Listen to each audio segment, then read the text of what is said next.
Hello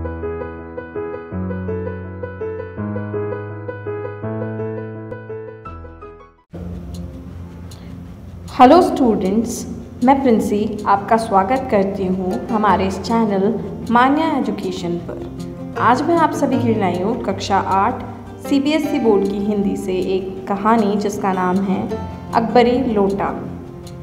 इस कहानी को लिखा है अन्नपूर्णानंद वर्मा जी ने। तो पहले हम चैप्टर को पढ़ते हैं, लास्ट में मैं इस चैप्टर की समरी आपके साथ डिस्कस करूँगी।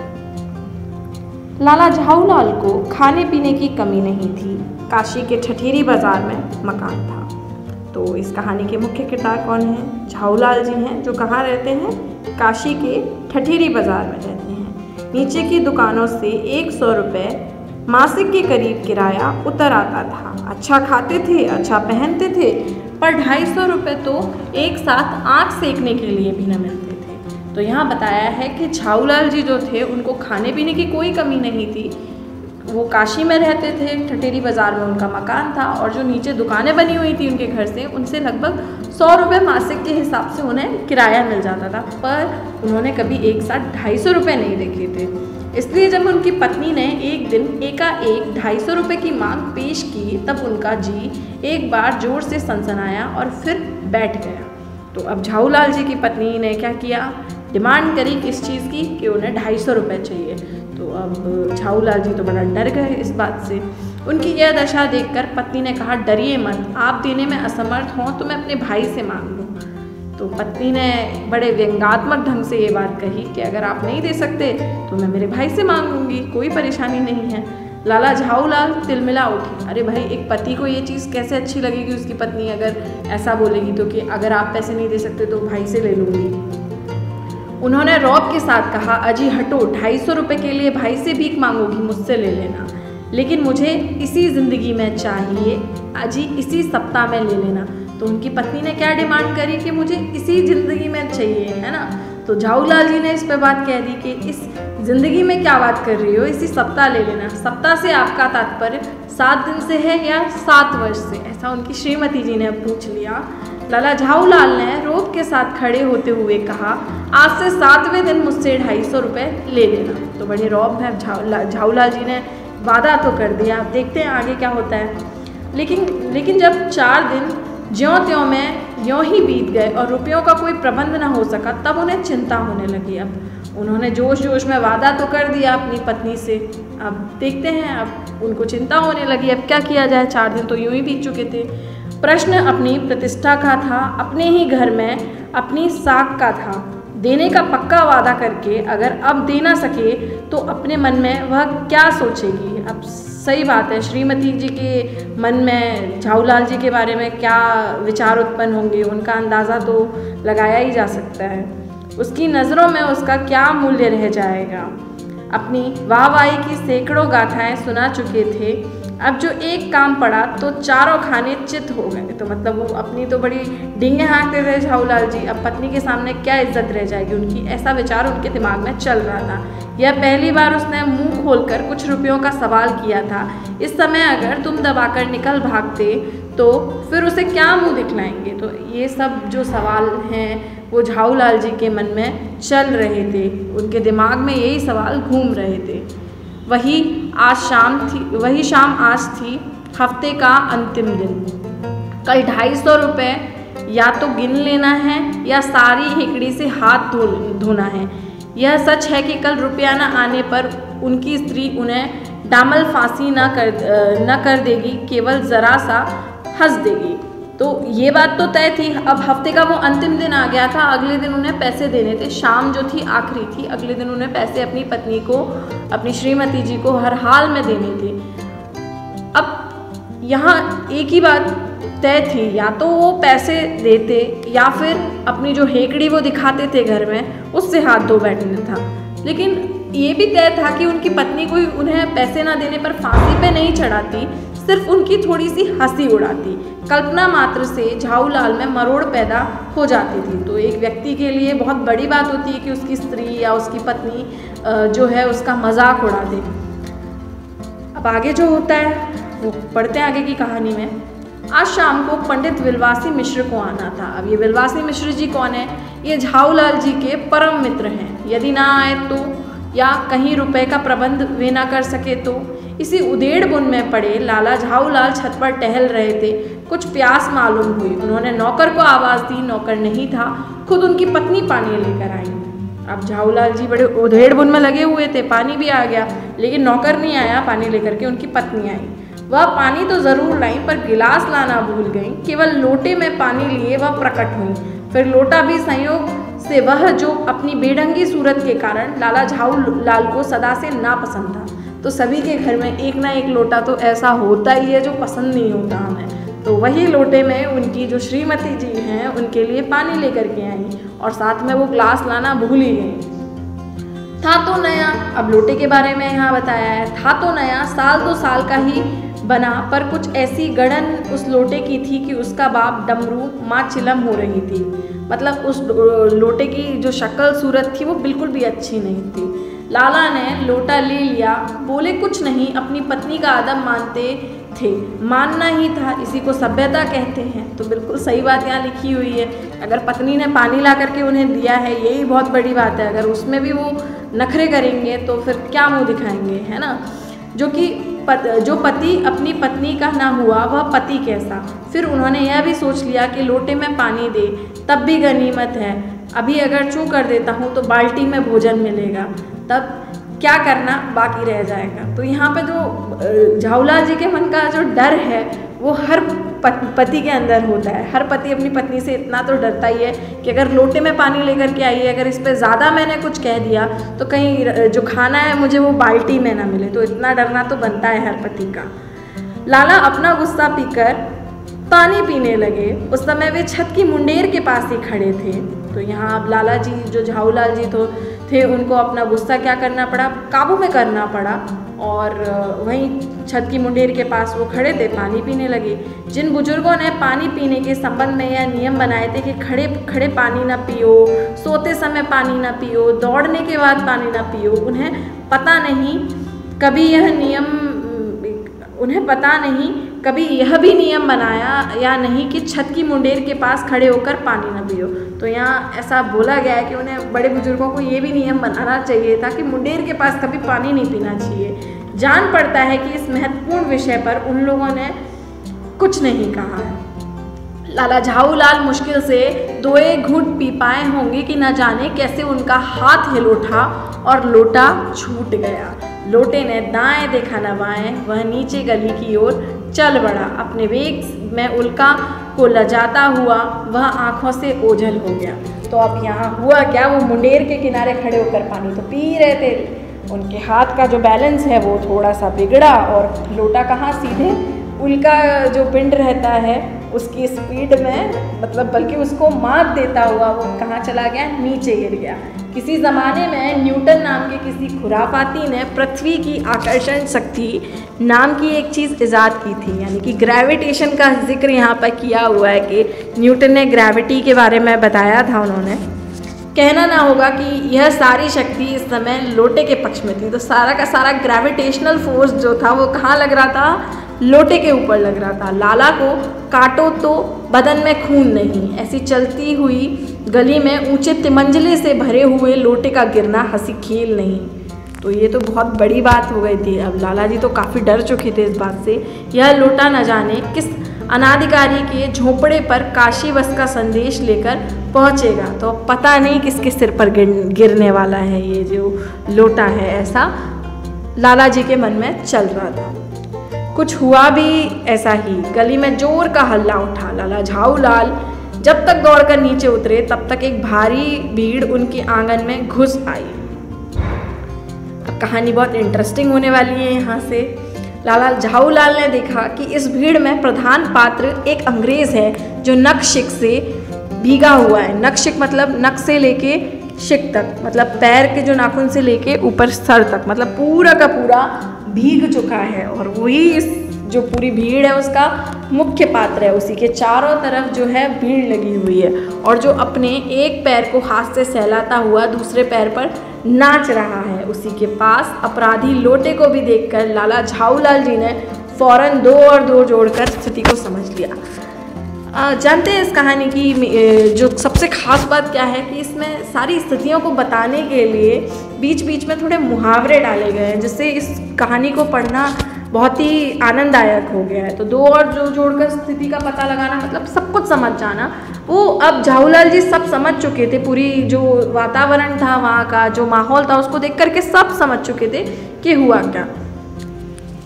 गिरने के पूर्व लोटा एक दुकान के साएबान से टकराया। वहाँ टकराकर उस दुकान पर खड़े उस अंग्रेज़ को उसने सांगोपांग स्नान कराया और फिर उसी के बूट पर आ गिरा। तो दुकान से टकराते हुए वो कहाँ गिरा?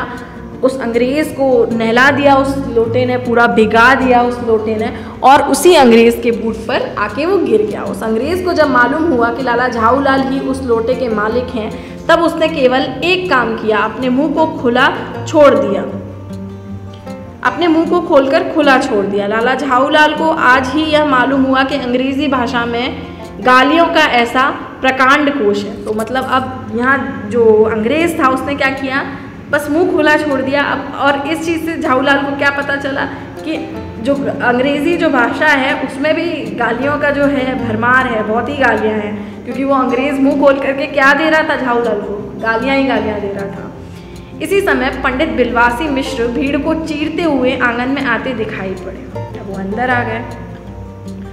उन्होंने आते ही पहला काम यह किया कि उस अंग्रेज़ को छोड़कर और जितने आदमी आंगन में घुस आए थे सबको बाहर निकाल दिया। उन्होंने सबको बाहर किया। आते ही बिलवासी जी बड़े ही समझदार आदमी थे, आए और सबको बाहर किया और उस अंग्रेज़ को अंदर लेकर आए। फिर आंगन में कुर्सी रखकर उन्होंने साहब से कहा, आपके पैर में शायद कुछ चोट आ गई है, अब आप आराम से कुर्सी पर बैठ जाइए। तो अब जो व्यक्ति खड़ा खड़ा गालियाँ दे रहा है, सबसे पहले उसे चुप कराने के लिए बैठाना तो पड़ेगा ना। तो वही यहाँ पर पंडित बिलवासी जी ने किया। साहब बिलवासी जी को धन्यवाद देते हुए बैठ गए और लाला झाऊलाल की ओर इशारा करके बोले, आप इस शख्स को जानते हैं? बिल्कुल नहीं, और मैं ऐसे आदमी को जानना भी नहीं चाहता जो निरीह राह चलतों पर लोटे के वार करे। तो अब यहाँ पर उन्होंने जब उस अंग्रेज़ को बैठने के लिए कहा तो बिलवासी जी को धन्यवाद किया उस अंग्रेज़ ने, और लाला झाऊलाल की तरफ इशारा करके पूछा कि आप जानते हैं इस व्यक्ति को?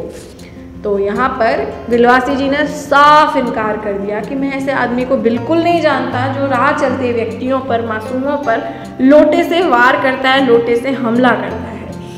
मेरी समझ में ही इज़ अ डेंजरस ल्यूनाटिक, यानी कि यह खतरनाक पागल है, ऐसा कि अंग्रेज़ ने कहा। नहीं, मेरी समझ में he is a dangerous criminal, नहीं, यह एक खतरनाक मुजरिम है। परमात्मा ने लाला झाऊलाल की आँखों को इस समय कहीं देखने के साथ खाने की भी शक्ति दे दी होती तो यह निश्चय है कि अब तक बिलवासी जी को वे अपनी आँखों से खा चुके होते।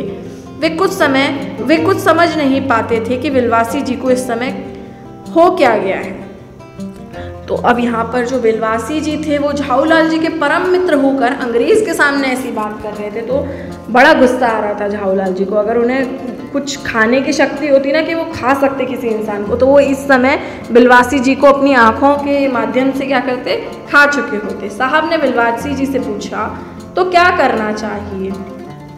तो जो अंग्रेज़ थे उन्होंने, अब उनको लगा कि बिलवासी जी बड़े समझदार इंसान हैं, तो उन्होंने पूछा, आप बताओ क्या करना चाहिए? सलाह लेने लगे उनसे। पुलिस में इस मामले में रिपोर्ट कर दीजिए जिससे यह आदमी फ़ौरन हिरासत में ले लिया जाए। पुलिस स्टेशन है कहाँ? पास ही है, चलिए मैं बताऊँ। चलिए, तो अब यहाँ पर बात पुलिस तक पहुँची। बिलवासी जी उस अंग्रेज़ को ये सलाह देने लगे कि इस आदमी को पुलिस से पकड़वा दो। अभी चला, आपकी इजाज़त हो तो पहले मैं इस लोटे को इस आदमी से खरीद लूँ। क्यों जी, बेचोगे? मैं 50 रुपये तक इसके दाम दे सकता हूँ। तो अब यहाँ बिलवासी जी ने थोड़ा सा रुकने के लिए बोला उस अंग्रेज़ को और कहा कि मैं ज़रा इस आदमी से, यानी कि झाऊलाल जी से, इस लोटे की कीमत पूछ लूँ क्योंकि मैं इसको ख़रीदना चाहता हूँ। लाला झाऊलाल तो चुप रहे, पर साहब ने पूछा, इस रद्दी लोटे के आप 50 रुपये क्यों दे रहे हैं? तो अब जो अंग्रेज़ था उसके मन में भी सवाल उठा कि आप इस सड़े से लोटे के, बेकार सा लोटा है, इसके आप 50 रुपये दे रहे हैं, क्यों, ऐसा क्यों? आप इस लोटे को, अब यहाँ बिलवासी जी का कहना है, आप इस लोटे को रद्दी बताते हैं, आश्चर्य। मैं तो आपको एक विज्ञ और सुशिक्षित आदमी समझता था। तो यहाँ पर विलवासी जी ने बड़े व्यंग्यात्मक ढंग से कहा, मैं तो आपको बहुत पढ़ा लिखा और समझदार समझ रहा था, आप इसको रद्दी बोल रहे हैं। आखिर बात क्या है, कुछ बताइए भी। अब अंग्रेज़ जो था बड़ा जिज्ञासु हो गया वो उस समय, और वो पूछने लगा, अपनी जिज्ञासा जो थी वो उसको जानना था कि इस लोटे का ऐसा क्या महत्व है। जनाब, अब यहाँ पर विलवासी जी बोल रहे हैं, जनाब यह एक ऐतिहासिक लोटा जान पड़ता है। जान क्या पड़ता है, मुझे पूरा विश्वास है यह वह प्रसिद्ध अकबरी लोटा है जिसकी तलाश में संसार भर के म्यूजियम परेशान है। अब विलवासी जी ने बड़े उसका जो व्याख्यान जो है लोटे का बड़े बढ़ चढ़ कर किया यहाँ पर। यह बात इस अंग्रेज ने बोला, जी जनाब, यहाँ पर विलवासी जी बता रहे हैं अंग्रेज़ को, जी जनाब 16वीं शताब्दी की बात है, बादशाह हुमायूं शेर शाह से हार कर भागा था और सिंध के रेगिस्तान में मारा मारा फिर रहा था। अब ये लोटे की जो कहानी है, अकबरी लोटे की जो कहानी है, वो यहाँ विलवासी जी अंग्रेज़ को सुना रहे हैं कि जो हुमायूं था शेर शाह से हार कर भाग रहा था, तो सिंध के रेगिस्तान में मारा मारा फिर रहा था। एक अवसर पर प्यास से उसकी जान निकल रही थी। उस समय एक ब्राह्मण ने इसी लोटे से पानी पिलाकर उसकी जान बचाई थी। हुमायूं के बाद अकबर ने उस ब्राह्मण का पता लगाकर उससे इस लोटे को ले लिया और इसके बदले में उसे इस प्रकार के 10 सोने के लोटे प्रदान किए। यह लोटा सम्राट अकबर को बहुत प्यारा था। प्यारा तो होगा ही क्योंकि हुमायूं की जान बची थी उस लोटे के कारण। इसी से इसका नाम अकबरी लोटा पड़ा, क्योंकि अकबर को बड़ा प्यारा था। वह बराबर इसी से वजू करता था। सन 57 तक इसके शाही घराने में रहने का पता था, पर इसके बाद लापता हो गया। तो सन 57 तक ये कहाँ था, शाही घराने में रहता था, इसके बाद लापता हो गया। कलकत्ता के म्यूजियम में इसका प्लास्टर का मॉडल रखा हुआ है। पता नहीं यह लोटा इस आदमी के पास कैसे आया। म्यूजियम वालों का पता चले तो फैंसी नाम देकर खरीद ले जाए। तो अब यहाँ पर विलवासी जी ने पूरी अच्छी सी कहानी बना करके किसके सामने रख दी, अंग्रेज़ के सामने। उस साधारण से लोटे को क्या बता दिया, अकबरी लोटा बता दिया। इस विवरण को सुनते सुनते साहब की आंखों पर लोभ और आश्चर्य का ऐसा प्रभाव पड़ा कि वे कोड़ी के आकार से बढ़कर पकौड़ी के आकार की हो गई। तो मतलब उनकी आंखें छोटी से बढ़कर के क्या हो गई, बड़ी बड़ी हो गई, क्योंकि अब लोभ जो है वो तो ऐसे ही चढ़ता है। उसने विलवासी जी से पूछा, तो आप इस लोटे का क्या करिएगा। तो अब अंग्रेज़ के मन में जिज्ञासा आ गई थी, तो वो तो पूछेगा सवाल। तो उन्होंने विलवासी जी से पूछा, आप क्या करोगे इस लोटे का। तो विलवासी जी ने जवाब दिया, मुझे पुरानी और ऐतिहासिक चीज़ों के संग्रह का शौक़ है। अब यहाँ पर अंग्रेज़ बोलेगा, मुझे भी पुरानी और ऐतिहासिक चीज़ों के संग्रह करने का शौक़ है। जिस समय यह लोटा मेरे ऊपर गिरा था उस समय मैं यही कर रहा था। उस दुकान से पीतल की कुछ पुरानी मूर्तियाँ खरीद रहा था। जो कुछ हो, लोटा तो मैं ही खरीदूँगा। अब अंग्रेज़ यहाँ अड़ गया कि मैं खरीदूँगा लोटा। वाह, आप कैसे खरीदेंगे, मैं खरीदूँगा, यह मेरा हक है। विलवासी जी भी अड़ गए अपनी बात पर। हक है, ज़रूर हक है। यह बताइए कि उस लोटे के पानी से आपने स्नान किया या मैंने। अब ये अंग्रेज़ ने सवाल पूछा, क्योंकि वो तो पूरा अभी भी भीगा हुआ बैठा हुआ था। आपने, यहाँ उत्तर दिया विलवासी जी ने कि जी आपने ही स्नान किया है। वह आपके पैरों पर गिरा है या मेरे। अंग्रेज़ का दूसरा प्रश्न था, आपके अंगूठा उसने आपका भुरता किया या मेरा, यानी कि पैर का अंगूठा मेरा भुरता मतलब किया, यानी चोट मेरे अंगूठे पर लगी या आपके पर। तो विलवासी जी ने उत्तर दिया, आपका, इसलिए उससे खरीदने का हक मेरा है। ऐसा किसने कहा, अंग्रेज़ ने कहा। यह सब बकवास है, दाम लगाइए, जो अधिक दे वह ले जाए, यही सही। आप इसका 50 रुपये लगा रहे हैं, मैं 100 देता हूँ। तो यहाँ पर विलवासी जी ने मतलब अंग्रेज़ ने 100 रुपये ऑफ़र किए उस लोटे के लिए। तो विलवासी जी ने बोल दिया कि मैं 100 नहीं दे, आप 100 दे रहे हैं तो मैं 150 दे रहा हूँ। अंग्रेज़ ने कहा मैं 200 देता हूँ। अजी मैं 250 देता हूँ। यह कहकर विलवासी जी ने 250 के नोट लाला झाऊलाल के आगे फेंक दिए, है ना। तो उन्होंने 250 रुपये की कीमत तय कर दी और नोट भी रख दिए, 250 रुपये सामने रख दिए। किसके, झाऊलाल जी के आगे। साहब को भी ताब आ गया। उसने कहा, आप 250 देते हैं तो मैं 500 देता हूँ, अब चलिए। तो अब कितने पैसे में बात तय हो गई, अंग्रेज़ कितने पैसों पर ठहरा, 500 रुपये पर। बिलवासी जी अफसोस के साथ अपने रुपए उठाने लगे, मानो अपनी आशाओं की लाश उठा रहे हो। साहब की ओर देखकर उन्होंने कहा, लोटा आपका हुआ, ले जाइए, मेरे पास 250 से अधिक नहीं है। तो यहाँ बिलवासी जी ऐसा जताने लगे कि उन्हें बड़ा दुख हो रहा है जब अंग्रेज़ वो लोटा लेकर के जा रहा है, कितनी बड़ी जागीर उनके सामने से छीन कर कोई ले जा रहा है, ऐसा वो जताने लगे और कहने लगे कि आपका हुआ लोटा, मेरे पास 250 से ज़्यादा नहीं है। यह सुनना था कि साहब के चेहरे पर प्रसन्नता की कूची गिर गई। अरे बड़े प्रसन्न हो गए वो अंग्रेज़ साहब। उसने झपट कर लोटा लिया और बोला, अब मैं हंसता हुआ अपने देश लौटूंगा। मेजर डगलस की डींग सुनते सुनते मेरे कान पक गए थे। अब मेजर डगलस कौन है, सबके मन में ऐसा प्रश्न उठा तो पूछ लिया बिलवासी जी ने। मेजर डगलस मेरे पड़ोसी हैं, पुरानी चीज़ों के संग्रह करने में मेरी उनकी होड़ रहती है। मतलब हम एक तरह से उनका कहना था कंपटीशन होता है दोनों में। गत वर्ष वे हिंदुस्तान आए थे और यहाँ से जहांगीरी अंडा ले गए थे। अब बिलवासी जी ने बड़े आश्चर्य से पूछा, जहांगीरी अंडा? हाँ, जहांगीरी अंडा। मेजर डगलस ने समझ रखा था। अब मेजर डगलस, याद रखिए, ये जो अंग्रेज़ हैं उनका पड़ोसी का नाम मेजर डगलस है। समझ रखा था कि हिंदुस्तान से वे ही अच्छी चीज़ ला सकते हैं, पर जहांगीरी अंडा है क्या? अब बिलवासी जी ने पूछना चाहा कि है क्या ये चीज़? आप जानते ही होंगे कि एक कबूतर ने नूरजहाँ से, अब ये एक नई कहानी है, ये जहांगीरी अंडा से रिलेटेड है। अकबरी लोटा तो हम जान चुके हैं कि हुमायूं को जिस लोटे से ब्राह्मण ने जल पिलाया था वो अकबरी लोटा हो गया था। अब यहाँ पर हम जहांगीरी अंडे की बात करते हैं। आप जानते ही होंगे कि एक कबूतर ने नूरजहाँ से जहांगीर का प्रेम कराया था। जहांगीर के पूछने पर कि मेरा एक कबूतर तुमने कैसे उड़ जाने दिया, नूरजहाँ ने उसके दूसरे कबूतर को उड़ाकर बताया था कि ऐसे। उसके इस भोलेपन पर जहांगीर दिलोजान से निछावर हो गया। उसी क्षण से उसने अपने को नूरजहाँ के हाथ कर दिया। इस तरह से नूरजहाँ और जहांगीर एक हो गए थे। नूरजहाँ कबूतर का यह एहसान वह नहीं भूल सका। कबूतर का यह एहसान वह नहीं भूला। कौन नहीं भूला? जहांगीर नहीं भूला। उसके एक अंडे को बड़े जतन से रख छोड़ा एक बिल्लौर की हाड़ी में। वह उसके सामने टंगा रहता था, तो एक हांडी में उस अंडे को टांग दिया गया। बाद में वही अंडा जहांगीरी अंडा के नाम से प्रसिद्ध हुआ। उसी को मेजर डगलस ने पारसाल यानी कि पिछले साल दिल्ली में एक मुसलमान सज्जन से 300 रुपये में खरीदा। तो ये पूरी बात हो गई किसकी? जहांगीरी अंडा की, जो कि नूरजहाँ और जहांगीर के प्रेम की निशानी थी। यह बात ऐसा बिलवासी जी ने कहा। अब यहाँ पर अंग्रेज़ बोलना शुरू कर रहा है, हाँ पर अब मेरे आगे दून की नहीं ले सकते, यानी कि मेरे सामने अब डींगे नहीं हाँक सकते वो। मेरा अकबरी लोटा उनके जहांगीरी अंडे से भी एक पुश्त पुराना है। तो जहांगीर के जो पिता थे वो हुमायूं थे, तो एक पुश्त पुराना हुआ ना उनका अकबरी लोटा। इस रिश्ते से तो आपका लोटा उस अंडे का बाप हुआ।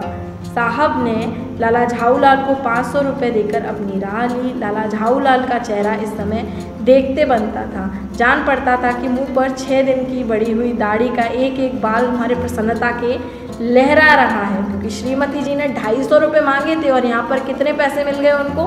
पूरे के पूरे 500। उन्होंने पूछा, बिलवासी जी मेरे लिए 250 रुपया घर से लेकर आए, पर आपके पास तो थे नहीं। तो अब यहाँ झाऊलाल जी ने बोला अपने मित्र को, आप मेरी मदद करने के लिए 250 रुपये घर से लेकर के आए, पर आपके पास ये पैसे तो थे नहीं। क्योंकि सच में जब उनकी पहले बात हुई थी, चर्चा हुई थी, तो बिलवासी जी के पास कुछ भी नहीं था। लेकिन झाऊलाल जी जो उनके मित्र थे, अब मित्र की सहायता करना तो बनता है, तो घर से 250 रुपये लेकर के आए। तो यहाँ पूछा कि आप कैसे लाए? इस भेद को मेरे सिवा मेरा ईश्वर ही जानता है, आप उसी से पूछ लीजिए, मैं नहीं बताऊँगा। तो बिलवासी जी ने बोला कि मेरा ये जो राज है या तो मैं जानता हूँ या मेरा ईश्वर जानता है, तो मैं तो बताने से रहा, आप ईश्वर से ही पूछ लीजिए। पर आप चले कहाँ? अभी मुझे आपसे काम है 2 घंटे तक। तो ऐसा झाऊलाल जी अपने मित्र को बोल रहे हैं, बिलवासी जी को, 2 घंटे तक? हाँ और क्या, अभी मैं आपकी पीठ ठोक कर शाबाशी दूंगा, 1 घंटा इसमें लगेगा, फिर गले लगाकर धन्यवाद दूंगा, इसमें भी 1 घंटा लगेगा। अब बड़े खुश थे झाऊलाल जी, वो प्रसन्नता जाहिर हो रही है उनके इस जो बात उन्होंने कही है उससे। अच्छा पहले 500 रुपये गिनकर सहेज लीजिए। तो बात हुई कि पैसे संभाल कर रख लीजिए। 500 रुपये एक बड़ी रकम होती थी उस समय पर, जिस समय का ये वाक़या है। रुपया अगर अपना हो तो उसे सहेजना एक सुखद मनमोहक कार्य है कि मनुष्य उस समय सहज में ही तन्मयता प्राप्त कर लेता है। लाला झाऊलाल ने अपना कार्य समाप्त करके ऊपर देखा, पर बिलवासी जी इस बीच अंतर ध्यान हो गए। तो जिस समय के बीच में वो पैसे संभाल करके गिन करके रख रहे थे, उसके बीच में ही बिलवासी जी वहाँ से चले गए। उस दिन रात्रि में बिलवासी जी को देर तक नींद नहीं आई। अब उसका कारण भी हम जानेंगे कि क्यों नहीं आई। वे चादर लपेटे चारपाई में पड़े रहे। 1 बजे वे उठे। बहुत धीरे से अपनी सोई हुई पत्नी के गले से उन्होंने सोने की वह सिकड़ी निकाली जिसमें एक ताली बंधी हुई थी। तो उन्होंने अपनी जो श्रीमती जी उनके गले से वो एक चाबी चुराई। फिर उसके कमरे में जाकर, यानी कि अपनी श्रीमती के कमरे में गए, उन्होंने उस ताली यानी कि उस चाबी से संदूक खोला। उसमें 250 के नोट ज्यों के त्यों रखकर उन्होंने उसे बंद किया। फिर दबे पांव लौटकर ताली को उन्होंने पूर्ववत अपनी पत्नी के गले में डाल दिया। इसके बाद उन्होंने हंसकर अंगड़ाई ली। दूसरे दिन सुबह 8 बजे तक चैन की नींद सोए। तो ये भेद भी इस कहानी में खोल दिया है कि बिलवासी जी ने जो अपने मित्र झाऊलाल जी थे उनकी मदद के लिए पैसे अपनी जो श्रीमती जी थी उनकी संदूक से चुराए थे और उन्होंने उन पैसों को वापस रख दिया क्योंकि अंग्रेज़ ने 500 रुपये पहले ही दे दिए थे।